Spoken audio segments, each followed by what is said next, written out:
First of all, show of hands, anyone a beekeeper here? No? Gone beekeeping, interested in beekeeping, just love bees? Okay, all right. Well, my name is Rachel Coventry, and I am with Curtis Orchard and Pumpkin Patch here in Champaign. My grandfather, Paul Curtis, and my grandmother, Joyce Curtis, they started the orchard back in 1977, just kind of with a dream. They wanted to plant some apple trees. They thought they had this small farm, and they really just didn't quite know what to do with it because it was only 80 acres and it really wouldn't support one family. Paul was teaching full-time at Parkland College and Joyce was a teacher at Uni High here in town. So they were working off the farm but still running hogs and corn and soybeans just on this small property. So they were inspired by some friends to start an apple orchard. And so they finally got up the courage in 1977 and they put a couple hundred trees in the ground. And then the following year, they put about 500 more trees in the ground. So they didn't look like much. And that very first year that they had a crop, they had a very severe hailstorm, which damaged all the apples. And so they ended up getting thrust into the cider making business probably a little sooner than they had planned. But all this to say is one of Paul's students encouraged him to add bees to the farm. And so sure enough, he said, if you help me with it, we will add these bees. So they got started with beekeeping, and that very first fall came around for harvesting honey. And this student went to California. So there was my grandfather out there reading a book, trying to figure out, how do I harvest honey? There was no YouTube these days, right? You could just look it up on Google. So he kind of was thrown into the beekeeping. And ever since then, we have had bees at Curtis Orchard. Now, my role didn't really take place until much later. I was always fascinated with bees. I would sit in front of the hives or near the hives, knowing that if I would just stop and observe them, I probably wouldn't get stung. The times I got stung was every summer I would run barefoot all summer long and invariably step on a bee and get stung and be laid up for a whole day with a swollen foot. That never deterred me though from beekeeping, and in 2009 I got to finally start beekeeping in, of all places, South America. I actually never looked at a hive until I got to South America, and I was there for the Peace Corps as a crop extensionist, and they said, if you are here and you want to learn about bees, come be stung so we know that you're not allergic, which is actually false. It doesn't really tell you because you can be stung and get allergic at any point. But they wanted basically you to get your first experience when it was more controlled. So sure enough, we got stung and we went out and we learned how to capture wild hives. We learned about honey harvesting, all kinds of great things. So then when I came back in 2011, I told my grandfather I really wanted to join him in taking care of our hives. And at that time, we had probably 30 hives or so. And so that's really what got me started. And I've been a beekeeper ever since at Curtis Orchard. And our hive numbers range every year, but I feel like I learn something new every time I go and inspect a hive. So today, I'm going to tell you about the different bee types that are in each colony, and then we're going to talk about bee pests and some of the big threats to our colonies, and honey harvesting, and then finally the end product, and we'll do some samplings. So pay attention, we will have Q&A at the end, or if you do have a question in the middle, feel free to raise your hand. It doesn't bother me at all, but we also will have some prizes to give away, so if you can remember some of the terms we mentioned, maybe you'll win a prize. All right, so the bee types. Each colony, when it's at its max, it probably has about 60,000 bees. Right now, the bees colonies are just now gearing up for all the pollination that's going to happen. So the thing about bees is they only live for about 30 days in the summertime because they literally work so hard that they perish. In the wintertime, they can live through the winter because they're not working as hard. They're not flying out and doing all these inspections. So we have three kinds here that you see. We have the queen bee, the worker bee, and the drone bee. All right. Now the worker bees, contrary to the bee movie, if you've ever watched that kid movie, worker bees are never male. They're always female. And the queen is a female too. The drones are the males. So we have, did I say that wrong? The workers are females. I don't remember right. So what makes the difference between a queen and a worker? It's kind of interesting.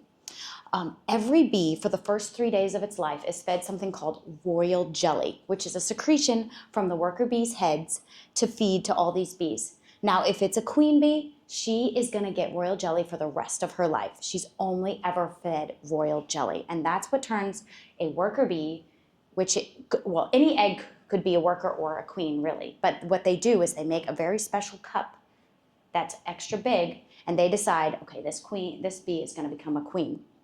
And they'll feed her royal jelly, and she will hatch out in about 16 days.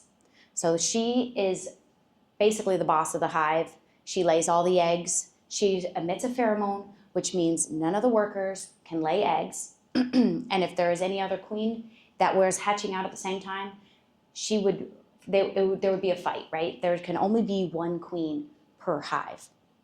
So, and she doesn't even feed herself. She doesn't groom herself. The worker bees do all of that for her. So that is the queen bee in a nutshell. Then the worker bees are very, very important to the hive. Without the worker bees, nothing really goes on with the hive.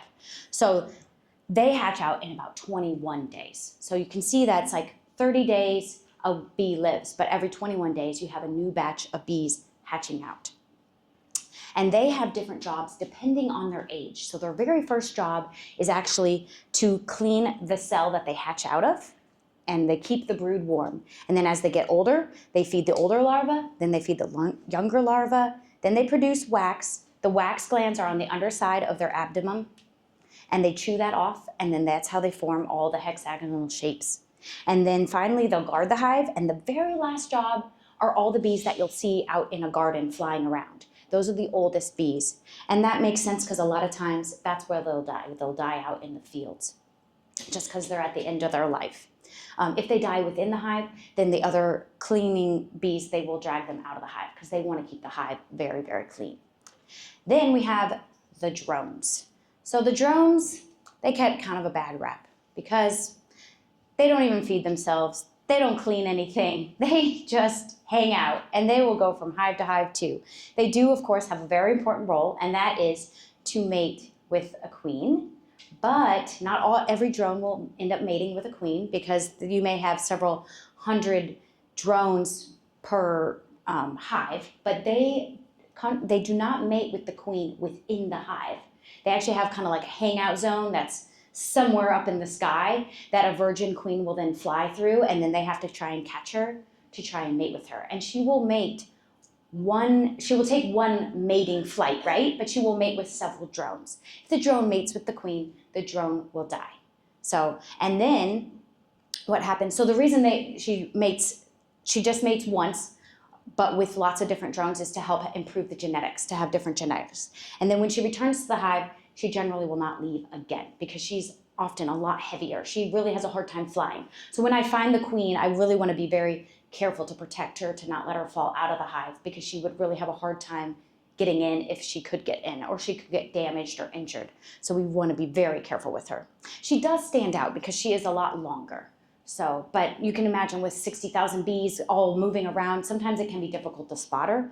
A lot of times beekeepers will mark the queen right here on her thorax with a color for the year. There's 5 different colors, and it's like the year ending in 1 or 6 will be yellow, for example, or blue. There is you can look it up and have a specific to follow it if you want.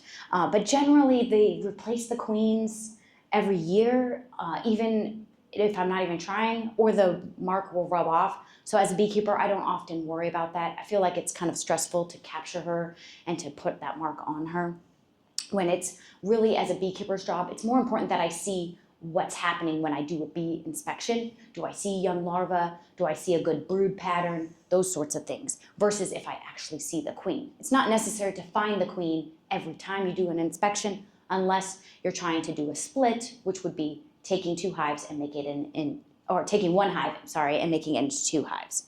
So the drones, unfortunately, once they've served their purpose, which is at the end of the fall, the worker bees will actually drag every drone out of the colony, or if they're trying to come back in, the guard bees will stop them from coming back in. Because if you can imagine, when they're trying to get through the winter, they do not want the drones eating their their honey and taking up the resources of the hive. So they actually kick them out, which is kind of sad in a way. You'll see all these drones laying on the ground. But then the next spring, the queen and the workers, they will work together and they will make many more drones. And a drone is basically an unfertilized egg. And it also has a slightly different size of the cell. It looks a little different. So as a beekeeper, I can tell when there's going to be a lot of drones coming out. And usually it's on the bottom of a frame. All right, so if anyone wants to look at that in more detail, you can. Put that down carefully. All right, let me show you this.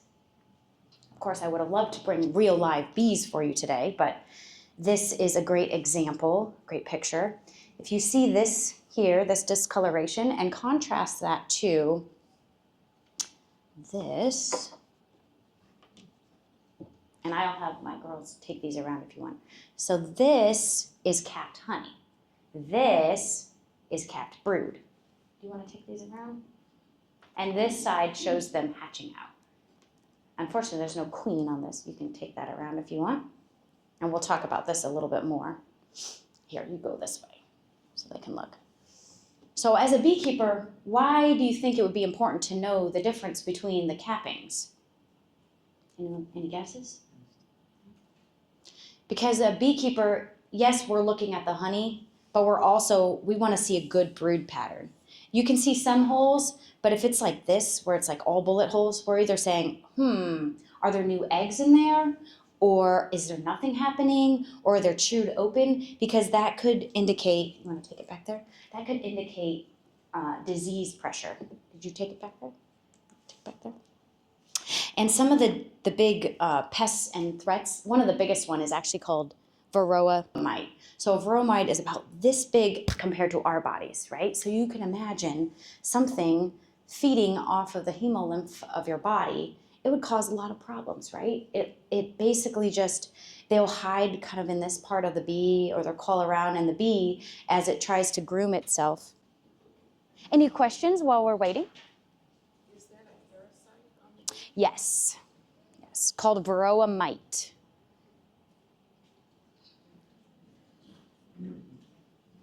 And it's a little reddish, kind of looks like that. Does the queen only live for 30 days as well? No, the queen can live for up to 2 to 3 years, but often if she's starting to not lay well, the worker bees will replace her. They will make a new queen cell. They'll actually make several, and that happens regularly. Good question. Or as a beekeeper, I can always replace her too. In the wild, where are all the expired bees? I haven't seen them. You don't see them? On the floor. Well, they're pretty small, so they'll die in the grass and stuff. But most of the time, it seems like they die near the hive, because I'll see a lot of bees kind of in front of the hives. So, and if you see a ton, then as a beekeeper, you're kind of like, what happened here? Is this cause for concern? But there's always some, and they'll be on the bottom of the board too, which is the bottom. Opened your lines for this from winter? Yes. How did they survive the winter? They did well. I have been working with another beekeeper for several years. That's okay. And we've had really good success rate. It's not uncommon for beekeepers to experience 50% or more losses. My number hovers around 10% usually. Do you insulate the outside of the hive? Yes. The biggest killer in the wintertime seems to be moisture. Because the bees, they fan their wings to keep the temperature right at like 98 degrees. It stays quite warm. And they will rotate because they cluster into a tight ball. So what can happen is they create a lot of moisture with this heat. So you need a way of getting that moisture out. So I usually will put a box on top, a bottom frame that is just like a mesh. And I leave that all the time to help get moisture through. Because yes, I do wrap like this shiny insulation around it and ratchet strap it around it, and that seems to help. And we'll put a board of solid sugar to also help absorb moisture. It can also act as food. Now they always prefer honey over sugar, which is good. So they will eat their honey and they'll be in their cluster, but it's always good to have this extra protection, and we can also put like mite or we can put pollen and stuff in there too to help boost the queen if she needs it. But typically they have it stored. Aria is going to get our bee suit on for us so you can see what a beekeeper might wear to go and inspect the hive. So here you can also see it. This is pollen mixed with some honey, and then this is capped honey.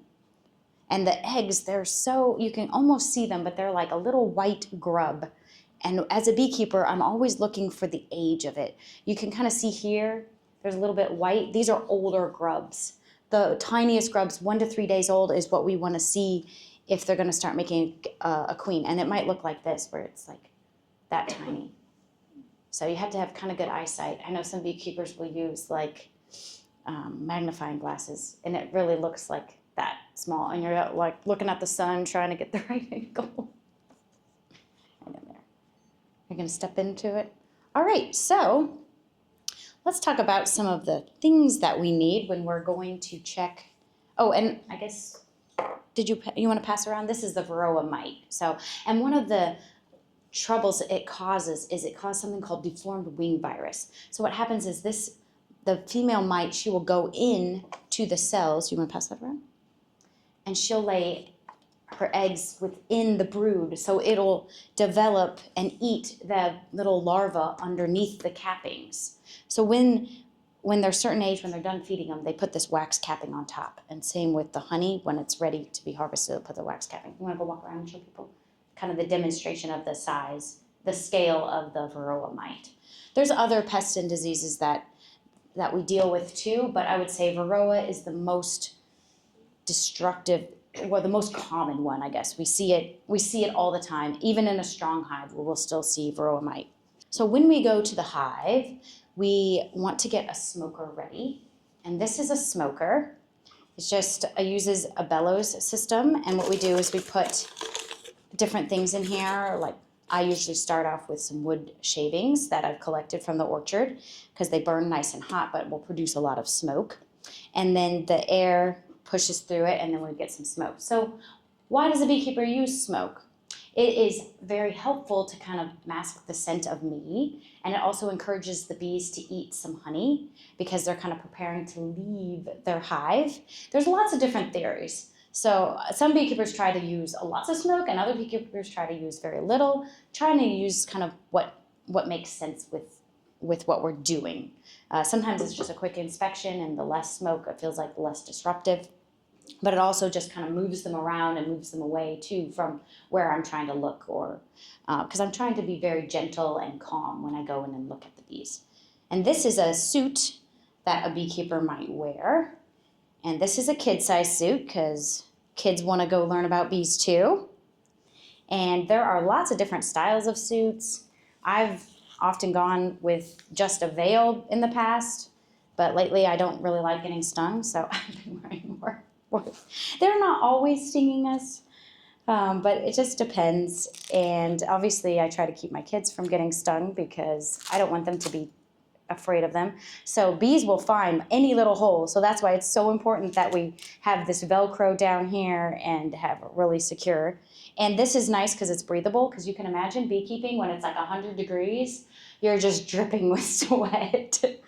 And it's often best to keep your hives in full sun to help deter hive beetles and varroa mites and some other problems that you can have. And then we just wear some regular gloves. There are leather gloves and different types, but I prefer these because they're a little more flexible. And I often work without gloves at all too, just because then I can feel if I'm going to squish a bee. I try really hard not to. If you squish a bee, you're probably going to get stung, and the bee, of course, if it stings, you've probably heard this, the bee does die because it pulls out the stinger. And we try to avoid that, as you can imagine. All right. So now we have our beekeeper. And what else does she need? She's got her smoker. And then we have a nice bee brush. It's very, very soft. You can pass that around if you want to see. And all of this stuff is actually used. So not this, that.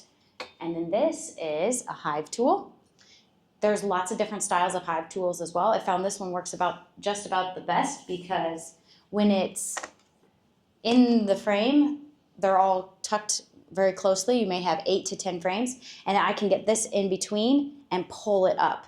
A lot of times if you're trying to pull them apart, the bees love their propolis, so they will have this covered in propolis, which is a really sticky substance that they get from trees. It's like a tree resin, and that helps kind of seal the hive and keep it from falling apart. And it also is acts just as a way of they'll like cover in a pest or something up with it as well. So this is the hive, one of my favorite hive tool.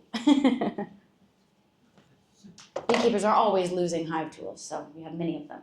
Now, if you're talking about springtime, something beekeepers do to get started is they will buy bees in a box like this, and this is called a package. And then this would have some kind of sugar in it, like this. And then within here, we would have a queen cage, and she would be attached with this piece of string kind of and sitting right here. And then we would pull her out. We'd pull out the cage. We wouldn't pull the queen out just yet. We'd take the bees and we'd dump them into a box, a hive box, which is just a square, this size. And then we would take the queen, and there would be sugar capping one end, and we would set that in at the top of the hive, right? And the bees would work their way through the sugar to release the queen. So when you buy a package, it's just a queen that was mated. It's a commercial beekeeper who then takes some of their bees from a different hive and just kind of puts them all together. So it's not the ideal way to start a hive because it's often much weaker than, saying, taking a split, which would be taking frames of eggs and brood and honey and everything from an existing hive and making it into 2. That's usually one of the best things if you can't buy an actual hive just as is. It's often a split, but it starts out much stronger because they're already kind of a unit. They already know each other, whereas this is just taking kind of random bees and putting them all together and then giving them a queen. So sometimes they won't accept the queen, or the queen gets injured, and often these bees are coming from Florida or Georgia, so they've already had, a 3-day trek before they even can escape. So it's a very common way to buy it. So if you ever see these boxes, that's exactly what they are. And then the queen can come out of there. Or if you're a beekeeper and you've lost your queen, you can just buy queens from other commercial beekeepers that sell queens, and she can get shipped through the mail in a box like this. Wow. So if you ever see a package marked live bees, that's probably what it is. But it's kind of hard on her, so we often try to raise our own queens, which as a beekeeper, it's so important to have more than one hive, at least 2 or 3, because you can actually take frames from one hive, brush off all the live bees, and put it in another hive. So if I see a bee hive that doesn't have a queen or isn't laying well and I want to replace the queen, I can then take one with 1 to 3 day old eggs and put it in the new hive, and the bees will make then a new queen. So they can tell when there's like no pheromones in there from the queen to suppress them, and so they somehow know it. Bees are fascinating creatures. All right. What's the cost of a box like that if someone wants to purchase? That is a good question. I think they run around $130 now, whereas a nuke would probably cost more, like $250, $300. A nucleus is the term for it, and that's the one where it's like a split from another bee. So as a beekeeper, I'm usually splitting my own hives because they will get so big that then we're at risk of them swarming, which means if you've ever seen bees where they don't belong, that probably came from a hive that was so big, so half the bees left. So you can take off your bee suit if you want. All right, so what we do when we're harvesting honey, this is called a fume board. Oh, first of all, this is how we know honey is ready to be harvested. It has the wax cappings, and it's usually, if you test it to test the water content, it's about 18% water content, which is why honey never spoils. It's got such low water content. So when we see this, or at least most of the cappings are like this, or they're actively working on capping it, we're like, okay, we're ready to harvest honey. So of course it'd be the whole box that we would take, but this is just one frame. and we would take something called a fume board, which is this, and it's got this like fuzzy texture on it, and we put an essential oil that the bees don't like. This one smells kind of like almond, and you can pass this around. You can smell it.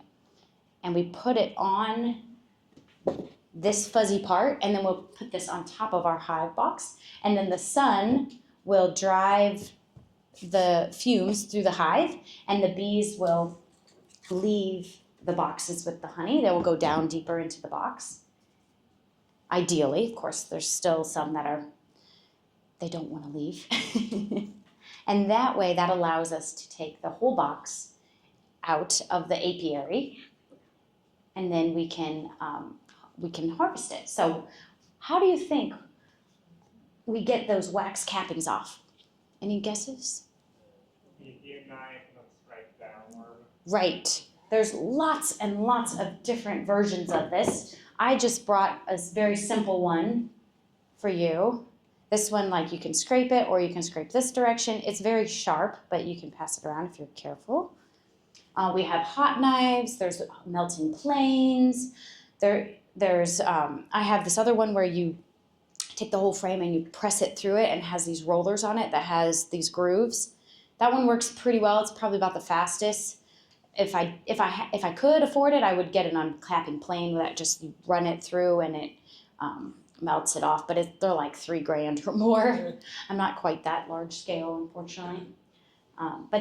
And then once we've taken all the wax cappings off, we then take the frame, this frame, and we have this great big metal drum that we put the frame in, and mine can hold 20 frames, which is quite a lot, so 2 whole boxes. And it uses centrifugal force. Think of a washing machine spinning around, and they all ring around the center. It uses centrifugal force to fling all the honey out of the frames. And then what we do after we've collected the honey, we can actually take those boxes, take them back to the bees, and the bees will clean them all up just perfectly, better than I could even do if I had water and soap. And it's good because not a drop of honey is wasted. Then the bees get to reuse that honey. So there's lots of things we can then do with the honey. We can sell it just as is with a liquid product. You can also infuse it. You can make it different flavors. You can bake with it. And we have for you something that my girls and I make, which is creamed honey. So you've probably gotten honey before from the store that is crystallized.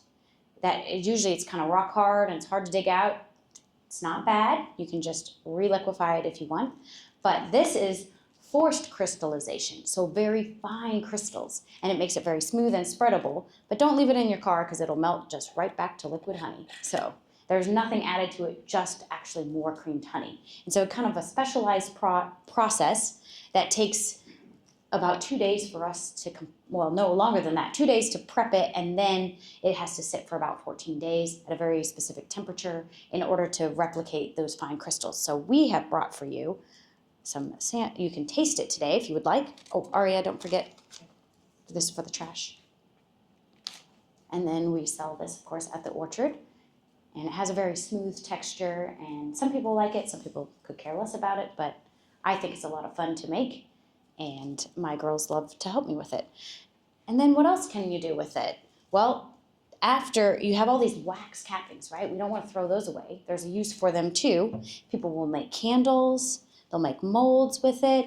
It gets used in candy production as well, so it increases the melting point of, say, M&Ms and that sort of thing. So you can pass this around and smell it. You can really smell the honey smell in it. It really has a really unique scent to it, and it burns very clean and bright.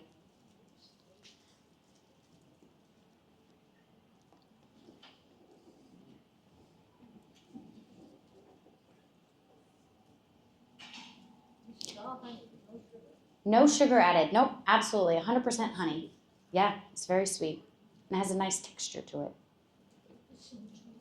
Are there any questions? How do the bees get something so sweet from something like so bitter like pollen?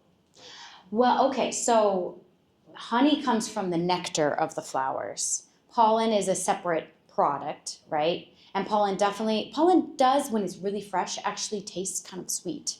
Actually tastes pretty good. If you've ever bought pollen in the stores and tried it, it has a much different taste to it. So pollen is the protein and then honey is the carbohydrate. But honey is very liquid at first, right, when they collect the nectar, and then they fan the flames. They actually put it in their special honey stomach, then they'll spit it to another bee, and the other bee, it'll go in their honey stomach, and then they will put it in each little cell, and then they'll fan their wings to get the water content to evaporate, so that way it becomes honey. So, but there's I think it also is because it's mixing with the enzymes in their honey stomachs that makes it very unique to this insect, especially because they produce so much of it. Whereas we have other insects that produce honey, bumblebees and whatnot, but they make such a small amount just for themselves. So the honeybee is very unique to that. I worked with another beekeeper, Maggie Wachter, and you may have seen her. She sells her honey at the farmer's market. But we worked on a SARE grant together to study pollination on small farms, and this is the booklet that we put together. And what we discovered in our studies was something called we really saw it firsthand, was the 2-foot, 2-mile rule. So there's something about bees where it's like with you going back to your house. Do you think about every turn that you make? You just kind of know how to get there, right? And you can get there many, many different ways. Bees are that same way. When they go out, they'll go wherever they're going and they know how to get back to their hive. But if you pick up their hive and you say, I want this hive to be on the other side of the house, they will come back to that original location. They'll be like, where did my house go? And they have no way of finding it. So we found you can move a hive either less than 2 feet and it won't disturb them, or you need to move it more than 2 miles. So then they know something has happened and they will come out and you can see the bees come out and they'll kind of look at their hive and they're flying around and kind of reorienting where their hive is. So that was something that was very fascinating because we used to always move our hives into the orchard because we thought it would increase pollination. And after that, we decided we can really leave the hive right where they are. Bees will fly 2, 3, even up to 5 miles if they need to. And so we were not in danger of them having to fly farther than that with our orchard because it's pretty small.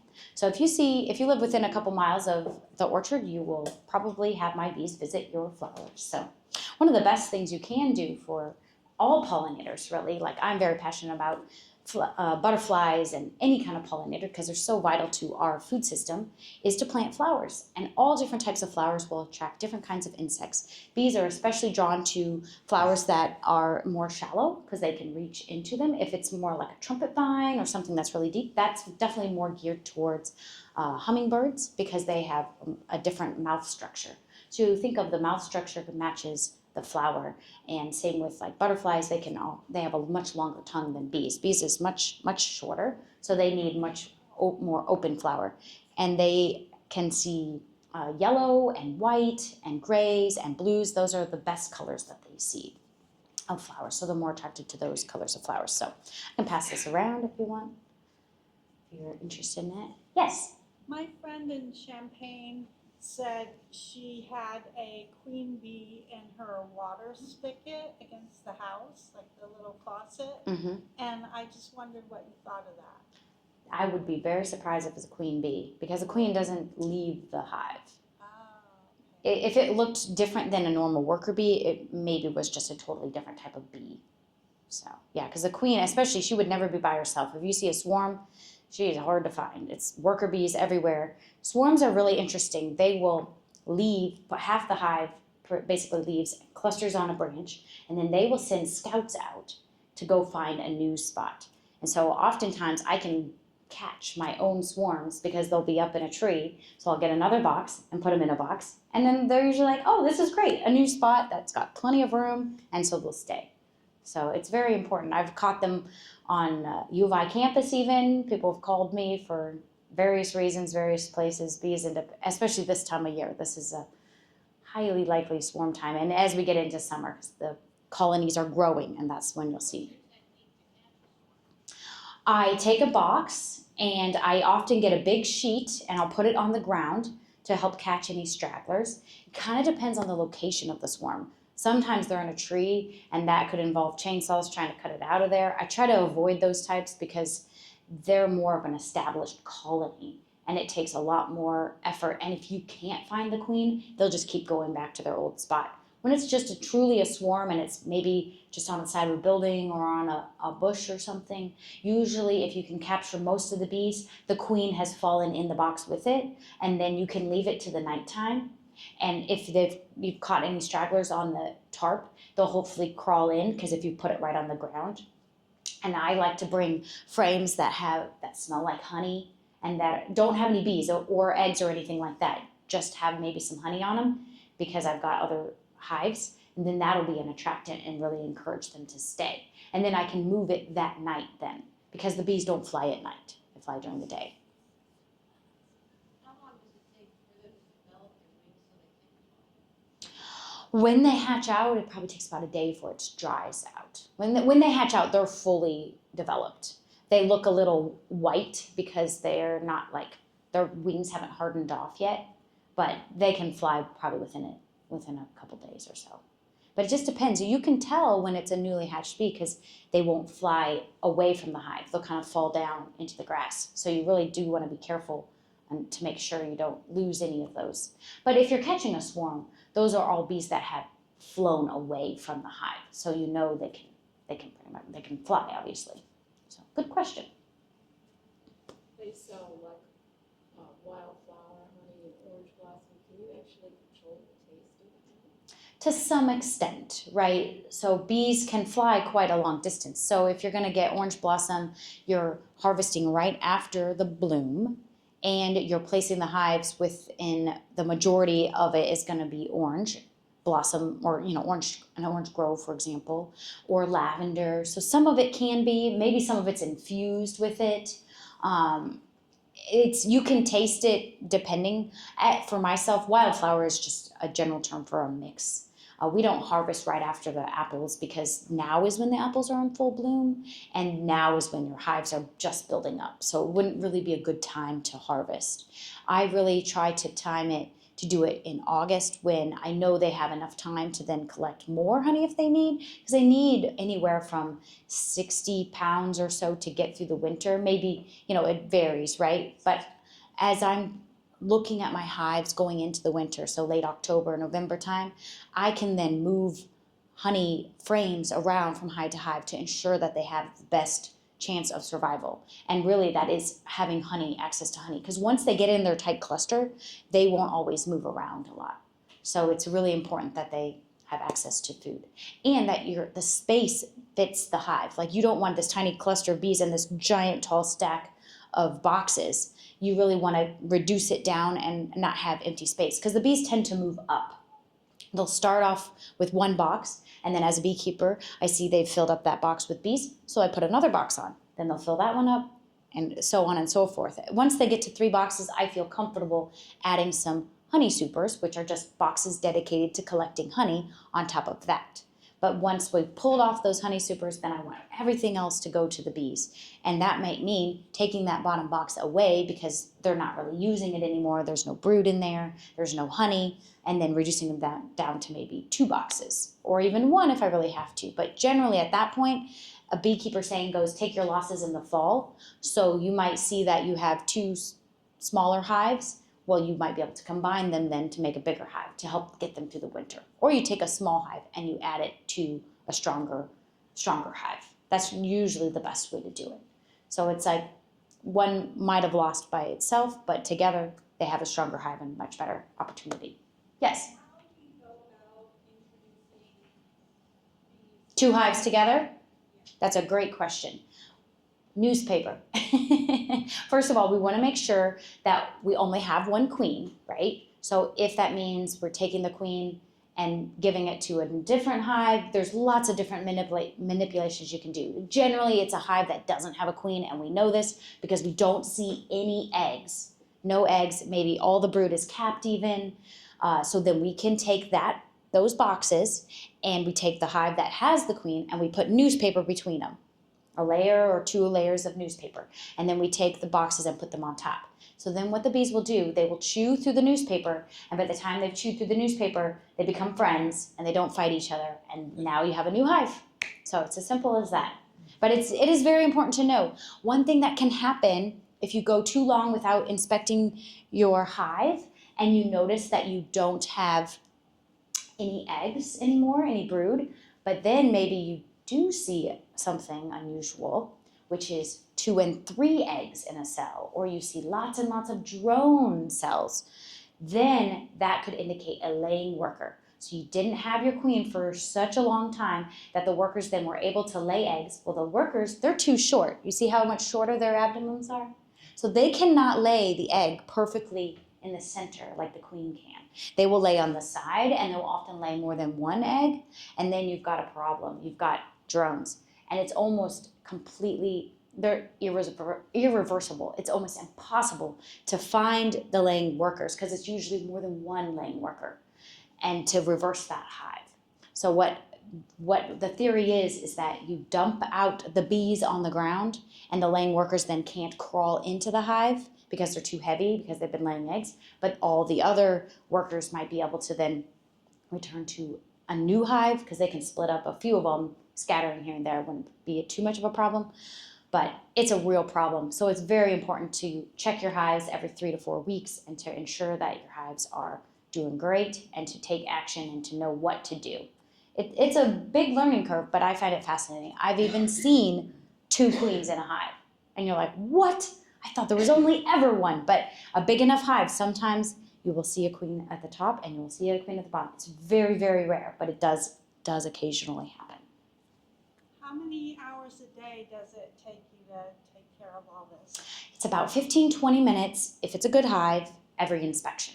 So it just depends on how many hives I'm inspecting and what comes up. So a couple hours every couple weeks is generally how much time I allot to it. When it's harvesting time though, it's 2 full days because it takes about a full day to pull all the boxes off to harvest, and then another full day to then actually scrape all the cappings off, spin out the honey, clean everything up, take the boxes back to the hive. So it's quite a process, but it's also the most fun part too. What time of day do you do it? I like to go around 7:30 in the morning. It's a little bit cooler.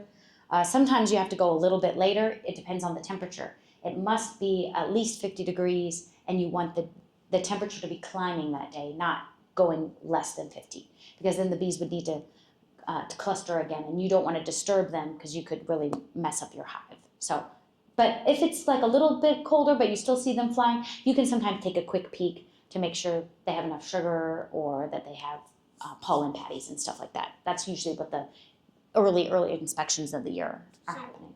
What's the maintenance during the winter? Not a lot if it's cold. Really, you just kind of get them all wrapped up in November, and you'll put the sugar on there, and then maybe you get a nice warm day in January or February, so you might go and take a peek at them, but you're usually not doing like a full inspection. You might pull up a frame and see, are there any eggs? Because the queen will stop laying in the wintertime. She'll start up again January, February to get ready for the spring. So there's just not a whole lot you can do that early. They're just now, maybe a couple weeks have been laying drones, so we know it's time that you could start doing splits if you've got some really good, strong hives. So quantity-wise, like ounces, how much does one hive produce? One box can produce about 40 pounds of honey, 50 pounds. It really depends on the size of your box. I've reduced mine down to 8-frame mediums because a full box, a 10-frame length draught, which is what the boxes that the traditional box is called, can weigh 100 pounds or more when it's full of honey. So if you go get it down a little smaller to 8-frame mediums, that are a little bit shallower, this is a medium size frame. A deep would be the same size as this, and it's much, much heavier. Yes, right. This is a deep frame. You can see the difference here. See that? So that was like the classic size I started out with. And boy, you just can't do those inspections easily by yourself. I often don't go by myself anyway. I have people who apprentice with me. There's lots of people who are fascinated and want to learn and help, and my kids can help me too. And when they're smaller, shallower boxes, it's much easier to manage them. So, good question.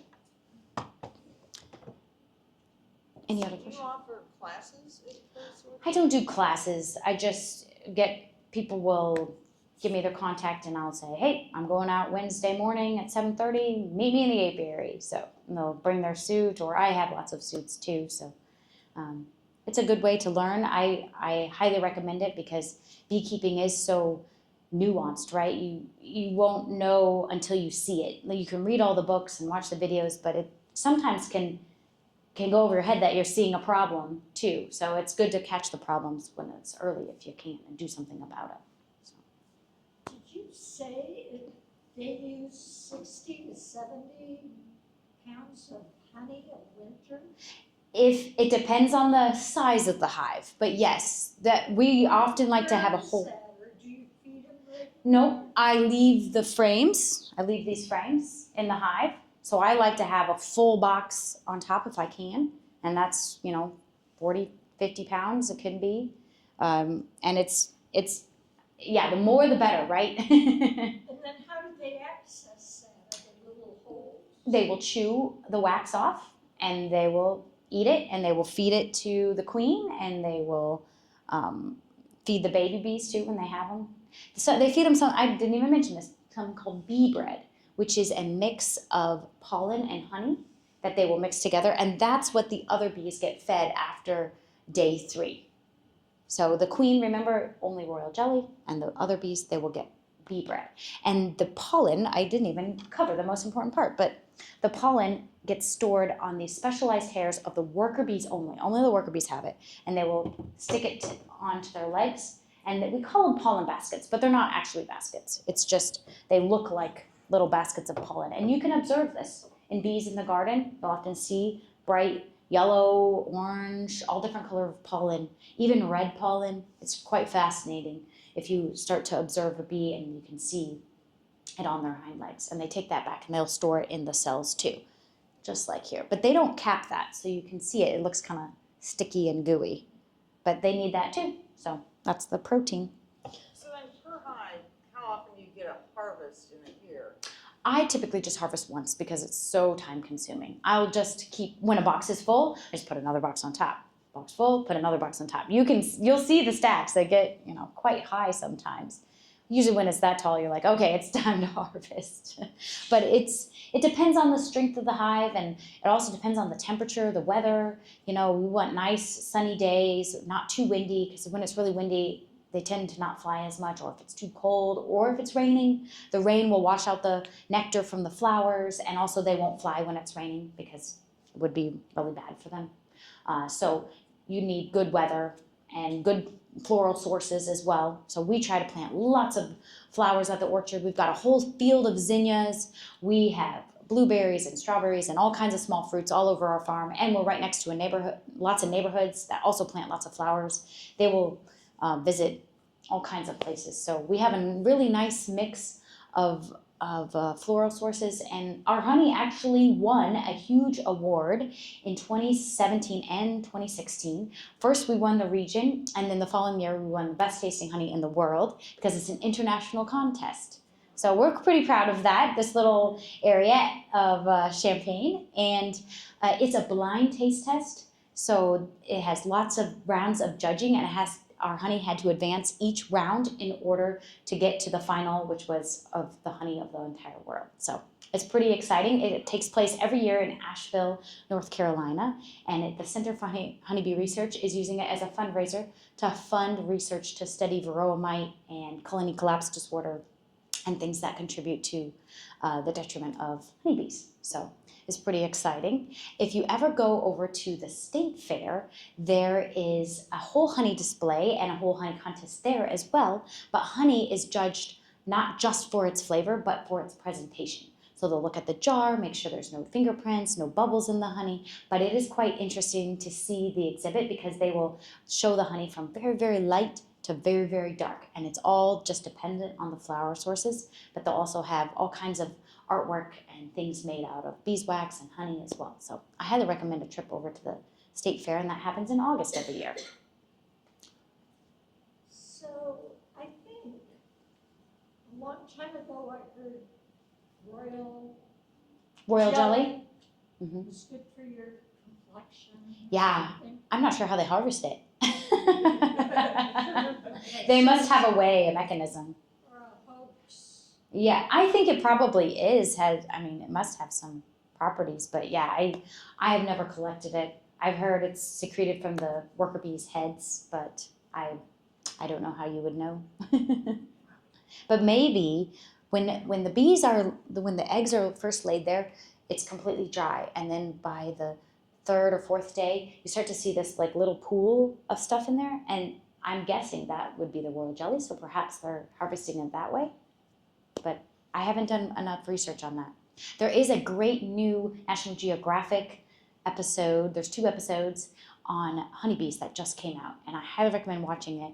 It's quite fascinating. They attach little cameras to bees, and they go into the hive, and it's amazing. So They attach cameras to the bees? they must have. They did something because I mean they have like it looks like a bee flying, right? I mean I don't know. They have some way of videoing it that looks like a bee's. Honey never goes bad, right? Because in Egypt, Correct. they found honey from That's right. thousands of years In the ago. tomb, yes, it's amazing. It can ferment, so and that's what mead is made out of. It's fermenting honey and whatnot. But yeah, it doesn't. It technically does not go bad. Sometimes I ask you, like if I've left it for 2 or 3 years without using it, Right. and it's funny, what are you supposed to do with, how do you get it to? Uncrystallize, heat it up, but generally you don't want to boil it, right? Because you'll destroy any raw properties in there. No, you don't add water, you just. Not well. You would want to take the jar and put it in a pan of water and just gently heat it. Try not to boil it. If you do, you'll just pasteurize the honey. It's not like you'll ruin it, but in general, honey's prized because of its raw properties, because it's not heated or manipulated like that. Put it in a, what do you do again? Put it in a pan of water and just gently heat it. Like you can have it like 110 degrees. You don't want to boil it. So. I did it wrong, one time I added some water, that was not how you do it. I mean, if you're making tea, you're basically adding water to it, so there's no problem. If you can just scrape it out and put it in your tea and melt it that way, that works too. Then it saves you a step. And you can eat it crystallized. It doesn't have to be liquid. As you see, we sometimes force it to be crystallized. Years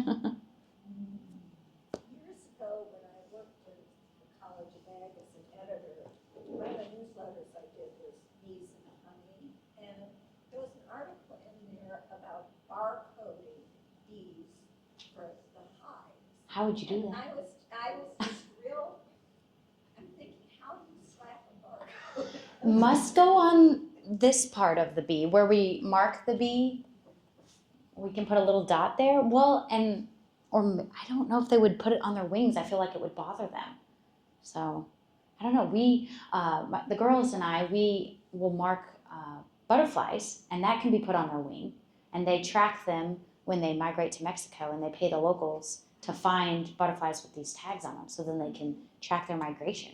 So I guess it's possible, and those stickers are about like that big, but it goes on their wings, and they don't seem bothered by it. Yeah, well, I think this was actually on the body of the bee, if I remember. That's wild. It must be so tiny. How do you do that? The things they figure out, right? Any other questions? Why don't more people keep bees? I mean, I don't meet very many people. In my No. life, I've met you and one person in a yard in Because they Champaign. sting. I think is one of the big deterrents. But you can keep bees in town, and there are lots of beekeepers who do have a hive or two. But I think it's expensive, right? And there's always that risk of losing it. So you might have invested in all this equipment, and then you lose the hive. So that could be one of the deterrents. Maybe just lack of knowledge or lack of space to keep it. Maybe they don't know where to begin, or they begin and they have to move or something like that. So I don't know. There's quite a few bees. You can go on something called Bee Watch, and it will show you all the hives in our area. And there's hundreds of them. So which is great. But we care about the native pollinators too. And something I like to do is go out in the orchard and see how many different kinds of bees I can find when it's in full bloom. And you can do this at any garden, really. There's, the Idea Garden on campus and everything, and see just what other bees you can spot, because it's so important to have a whole range of different bees. So the blue orchard mason bee is one of the big ones, and there's some that are so tiny, they almost look, you don't even notice them at first. But they will often do a better job pollinating our orchard than the honeybee, because the honeybee is so particular with weather being just perfect and sunny and everything like that. You had a question? Oh, well, I was just wondering, okay, so in other words, the trees that are flowering now, like your orchard and the trees in the yard, Right. those really those honeybees can't use those because they're not up and around. They are Rely pollinating. on flowers, not trees, flower trees, right? Well, they'll pollinate anything. They'll pollinate dandelions. They love dandelions. So, yeah. And dandelion honey, it crystallizes fairly easily, and so does clover honey. Certain honeys crystallize less, like tupelo. You've probably heard of tupelo honey, and those for their different makeup of the nectar that causes it to not crystallize as So in easily. other words, this time of year, the only thing, the trees, they're not ready to fly. Didn't you say, though, they're not all flying yet right now? Well, it's 50 degrees or higher, so yeah, they're definitely flying. They won't fly until it's 50 degrees. So sometimes you get a day where it's 40 and it's windy, but all the flowers are blooming. But honeybees are probably not out there pollinating. It'd be the native ones that can fly in less nice weather. I just assumed because you had an apple orchard, that they were using that for their source, but they aren't at all. Oh, our honeybees are definitely out there too, but we see lots of bees out there, not just honeybees. That's right, and you haven't really explained the difference between honeybees and the others. In other Right. words, you have so even though honeybees aren't doing that, other bees are. Right. Okay. The solitary bees. Honeybees are social, right? They have a colony and they have lots of other bees with them. A lot of bees are solitary. They just have their own little space, but they can fly in worse weather, but they also don't fly as far. Some will only fly like 50 feet and whatnot. So these can go cover the whole orchard if the weather's good, and they'll visit quite a few flowers before they return back to the hive. So So what are the giant bumblebees? bumblebees, well, you're probably seeing carpenter bees. If they have a smooth part, this part is really smooth and shiny, that's a carpenter. Bumblebee often is real fuzzy. So, but there's lots of different kinds. Oh my goodness, tons. So. Have you ever had to bring in outside bees to help pollinate the orchard? No, I have my friend Maggie Wachter who helped with the thing. She will often bring hives to my farm just because she's splitting bees. So when you split a hive, it's really good to have it moved for more than 2 miles, right? Because otherwise they'll go back to their existing hive. So she'll often use my space as a hub for her bees. And I buy bees from her sometimes too if I want to replace a hive or whatnot. So we work together all the time. She's teaching a pretty good course down at Allerton. Yes, she is. And she makes mead and she's got a bee space. Yeah, we're. You get hands-on if you want to. Yeah, and she will teach people all about bees, even in Urbana too. She's a beekeeper in Urbana, so. Yeah. She makes chocolate. Yes, she infuses her own. Yeah, she's at the farmer's market. Yeah, she really, really taught me a lot. So, because she's a master beekeeper, so she has studied and really worked hard at it. I looked up barcoding bees, and it says they glue a tiny, this is for research. Right. They glue a tiny QR code to the thorax of the bees, and then they track their travel times and foraging patterns and all kinds of stuff. Apparently, like in Pennsylvania and New York, they've done this to 30,000 bees, and then just. Wow, 30,000 bees. And I thought this was fascinating. That is quite fascinating. So they don't have turf wars or anything? They don't have what? Turf wars? Turf wars? They can, if, like she was saying about combining the hive. Yeah, if you just try to take some bees and just put them in another hive, yeah, they will fight each other. Or if you have a hive that is weak, they can get robbed by other bees. And then you can really hurt a lot of bees that way because they will sting each other to the death. And if you remember, they sting, they die. So yeah, it can happen. Yes. Do you have to worry a lot about like predation on bees, like wasps or something? Not so much. I've seen birds sit and pick off bees before, and you can have. It kind of depends on where your apiary is located. Ours is right next to a road. We don't usually have problems with, animals, but animals can sometimes knock over a hive. You can have wind that will knock it over, but we tie them down pretty good to try and prevent that. So not too much here, but I know other places, sure, especially if they're out in the country, you could have a curious animal try and try and steal the honey and whatnot. So, good question. I think we're a little over time, so we'll still do our prizes because everyone wants prizes, right? Right? Be like kids. Okay. So first question. Oh, and I didn't even mention this. Well, we'll see if you've heard this term before. You might have. What's the term for the way the bees communicate to each other that they're saying that there's honey? Yes, a bee dance. We call it the waggle dance. So depending on how they're moving and shaking, you want to give her honey? That is called the waggle dance. All right. What is one of the viruses caused by the varroa mite? Does anyone remember that one? No? Yes, deformed wing virus. That's right. Oh, right back there at the table. What is the name for what the queen gets fed only? Royal jelly. Royal jelly. Okay, I'm gonna give her that one. What do the bees get fed after 3 days? The worker and the drones. Bee bread. Oh, very good.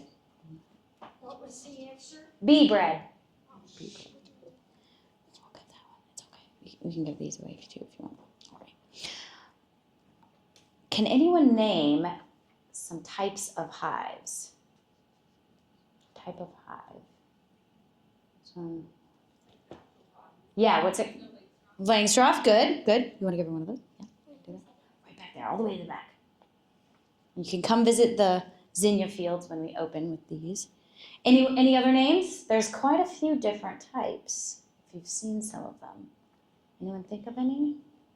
No? There's top bar removable hive, and there's skep. Those are some other names. Langstroth's definitely the best known. All right, what determines when the honey is ready? What was that? Who was answering? When it's capped? Okay. He was also saying that. You can give him one if you want. There you go. All right. Should we do that one? Okay. Do you have a good question? We'll see if anyone knows this one. We didn't actually cover it. There is a term for a pheromone that the bees release when they are trying to get the other bees to reorient and find their hive. Has anyone heard of the name of what this is called? This is for the big honey. No, I don't think anyone knows. It's called the Nazanov. So what you'll see is the bees, and they'll kind of stick their bum up in the air, and they'll fan their wings, and then you'll see them moving like this, and they're releasing this pheromone to draw the other bees into it. And you'll see this when you're capturing a hive. You'll see these bees moving around. Let's see, do we have any other good questions? Those were all the questions I had. Oh, how long can a bee live approximately in the summertime? Did you say? No? 30 days. There you go. She said it first. You're going to give the honey? Okay. Right over there. She raised her hand. Blue, in the blue. All right.